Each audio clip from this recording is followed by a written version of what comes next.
Ketua, mohon. Lanjut. Pak Ketua. Interupsi. Interupsi. Lanjut. Pak Ketua. Saudara beliau interupsi. Pak Kita Ketua. punya hak semua bicara di sini. Pak Ketua. Demokrat minta waktu. Demokrat minta waktu. Kita kasih kehormatan Demokrat. Silakan fraksi Partai Demokrat.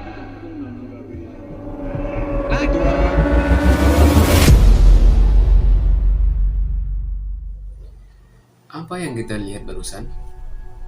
Seperti itukah pemimpin kita di masa depan nanti? Dan apa yang akan terjadi di masa depan jika penegak hukum kita seperti itu? Dari beberapa kasus dan berita yang kita lihat, ada hal-hal yang berkesenjangan yang dapat kita perhatikan. Contoh beberapa kasus yang bisa kita ketahui seperti korupsi, kesenjangan sosial, dan ketidakpastian sarana dan prasarana. Baik, di dalam video kali ini saya M. Hafiz Afrizal akan merangkum mengenai penegak hukum yang ada di Indonesia ini.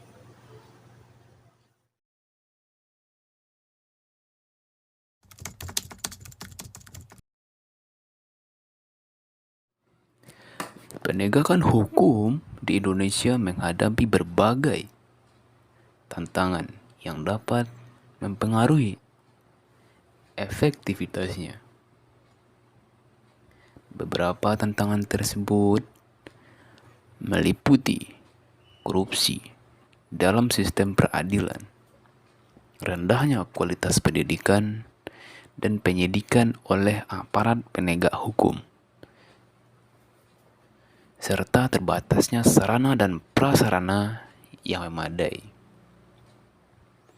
Upaya untuk mengatasi tantangan ini melibatkan reformasi hukum dan kebijakan yang lebih baik, peningkatan pelatihan dan kapasitas aparat penegak hukum, serta peningkatan koordinasi antara lembaga-lembaga yang terkait dalam penegakan hukum. Bukan rahasia umum lagi bahwa penegakan hukum di negeri ini adalah merupakan barang langka dan mahal harganya. Sebagaimana dikonstatasikan oleh Hakritis Tuti, Hakrisnowo, bahwa kondisi hukum Indonesia ini saat ini ditengarai mendekati titik nadir, telah menjadi sorotan yang luar biasa dari komunitas dalam negeri maupun internasional. Proses penegakan hukum ini pada khususnya diacap dipandang bersikap diskriminatif, inkonsisten, dan mengedepankan kepentingan kelompok. Penegakan hukum oleh masing-masing aparatur penegak hukum harus lebih menonjolkan ego sektoral daripada penerapan check and balance system, gunanya untuk mencegah penyalahgunaan wewenang oleh aparatur penegak hukum. Pada asas kepastian hukum ini melekat kesamaan perlakuan di hadapan hukum yang bernama equality before the law. Asas ini menuntut agar suatu kasus yang sama diperlakukan dengan sama, dan kasus yang berbeda dilakukan secara berbeda, atau disebut sebagai asas similia similibus, treat like cases alike and different cases differently. Ujungnya, degradasi penghargaan dan kepatuhan terhadap hukum dan aparatur penegak hukum, serta pada akar rumput maraknya kasus main hakim sendiri. Hal tersebut bisa diatasi menggunakan penegak hukum oleh masing-masing aparatur penegak umum yang lebih menonjolkan ego sektoral, penerapan check and balance system.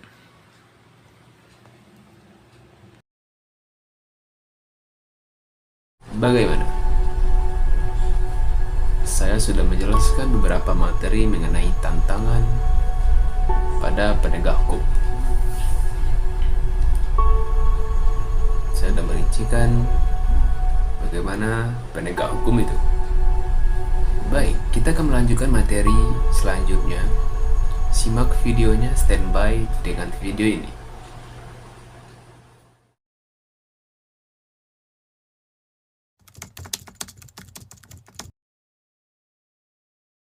Korupsi selalu punya cara untuk mematahkan hati kita. Jujur saya terkejut mendengar KPK menangkap pejabat publik dengan reputasi baik, Nurdin Abdullah, Gubernur Sulawesi Selatan, karena dugaan suap proyek infrastruktur. Nurdin Abdullah terkenal karena inovasi, bertangan dingin melakukan perubahan, dan ia sempat diganjar Bung Hatta Anti Corruption Award. Yang dianggap berintegritas pun, sedihnya, akhirnya terhisap pusaran korupsi juga. Memperpanjang deretan bukti betapa ekosistem politik Indonesia mudah menyerongkan pejabat ke perilaku korup, seperti lembah hitam yang bisa saja menghisap jiwa-jiwa paling bersih sekalipun. Yang sudah dibahas oleh Najwa Shihab mengenai para koruptor yang diinovasikan, yang diagung-agungkan caranya, yang dimana mereka dianggap orang yang baik tanpa melakukan korupsi, yang ujungnya mereka melakukan korupsi. Kita tahu bahwa korupsi itu merupakan salah satu masalah serius dalam penegakan hukum di Indonesia.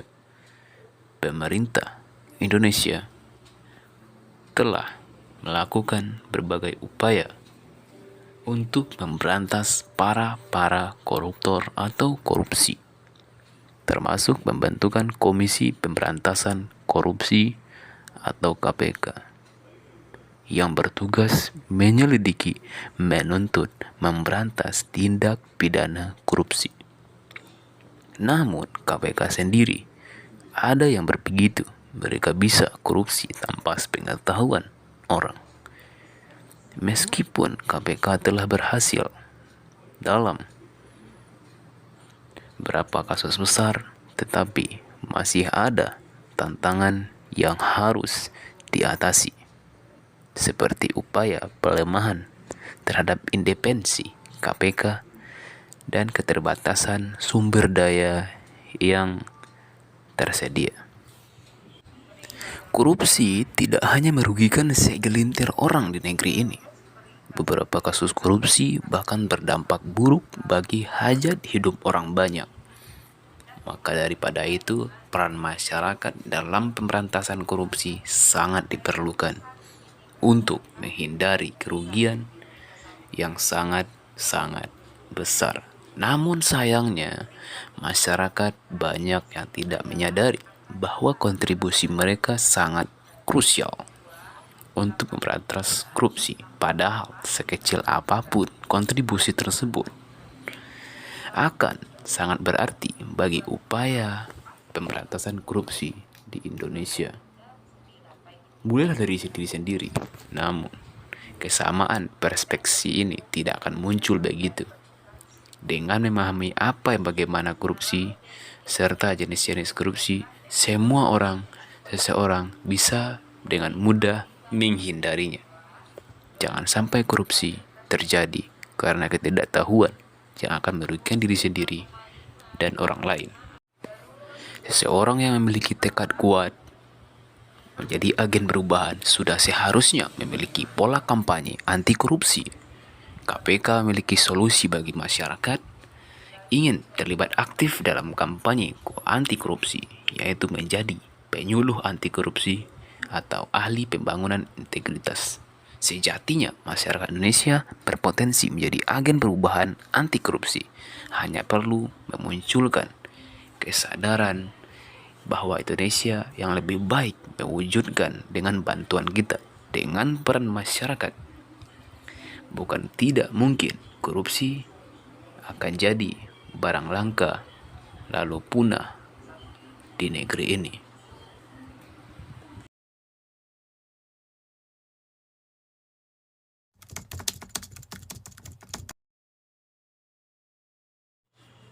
Pada pembahasan kita akhir ini, kita membahas mengenai peningkatan akses keadilan. Karena ini hal yang penting bagi kita sendiri dalam mengenai pembahasan penegakan hukum di Indonesia. Peningkatan akses keadilan ini salah satu aspek penting dalam penegakan hukum. Akses keadilan merupakan upaya pentingnya dalam penegakan adalah hukum di Indonesia, memberikan akses yang adil. Karena ada beberapa langkah yang harus diambil bagi semua dalam meningkatkan akses keadilan. Peningkatan akses keadilan, kita harus menyediakan upaya hukum untuk memastikan bahwa semua Indonesia negara memiliki akses pengetahuan ke sistem hak peradilan. Hak mereka penting untuk menyediakan layanan hukum gratis untuk mendapatkan bagi mereka yang tidak mampu secara pengadilan yang independen. Edukasi hukum. Selain itu, keaksesan juga untuk keadilan juga melibatkan pendidikan hukum kepada masyarakat dan finansial. Pemahaman yang lebih baik tentang hukum peradilan, masyarakat akan lebih mampu, terutama bagi masyarakat melindungi diri mereka mampu sendiri secara ekonomi, menggunakan sistem peradilan secara efektif. Terpencil adanya pengembangan infrastruktur peradilan. Pemerintah perlu berinvestasi dalam pengembangan infrastruktur peradilan yang memadai. Karena infrastruktur yang memadai akan membantu mempercepat penyelesaian perkara, mengurangi biaya, dan memperbaiki aksesibilitas bagi masyarakat. Adanya penghapusan hambatan birokrasi. Untuk meningkatkan akses keadilan, perlu dilakukan penghapusan hambatan birokrasi yang tidak perlu dalam sistem peradilan. Proses peradilan yang rumit dan terbelit-belit dapat menyulitkan masyarakat dalam mengakses keadilan. Pemerintah dapat melakukan reformasi hukum untuk menyederhanakan proses peradilan, mengurangi birokrasi yang berlebihan, dan percepat penyelesaian perkara. Peningkatan akses keadilan merupakan langkah penting untuk seseorang untuk memastikan bahwa sistem di peradilan di Indonesia ini dapat memberikan perlindungan yang adil bagi seluruh atau semua warga negara.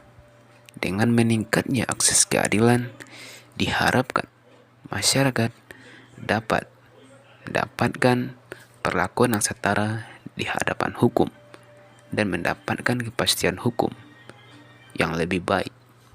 Dengan secara ringkas, peningkatan akses keadilan di Indonesia melibatkan langkah-langkah seperti penyediaan layanan hukum gratis, edukasi hukum kepada masyarakat, pengembangan infrastruktur, serta penghapusan hambatan birokrasi yang tidak perlu dalam sistem peradilan. Tujuannya apa? Tujuan dari peningkatan akses keadilan ini adalah agar semua warga negara atau warga negara Indonesia dapat memiliki kesempatan yang sama untuk mendapatkan perlindungan hukum yang adil dan merata. Secara ringkas bagaimana peningkatan akses keadilan Indonesia. Sekian pembahasan saya hari ini mengenai hukum dan penegak hukum di Indonesia. Perlu diketahui bahwa pembahasan yang saya bawa masih banyak kekurangan dan masih banyak hal-hal yang lain harus dibahas. Penting untuk dicatat bahwa pembahasan ini hanya memberikan gambaran umum tentang beberapa aspek penegakan hukum di Indonesia.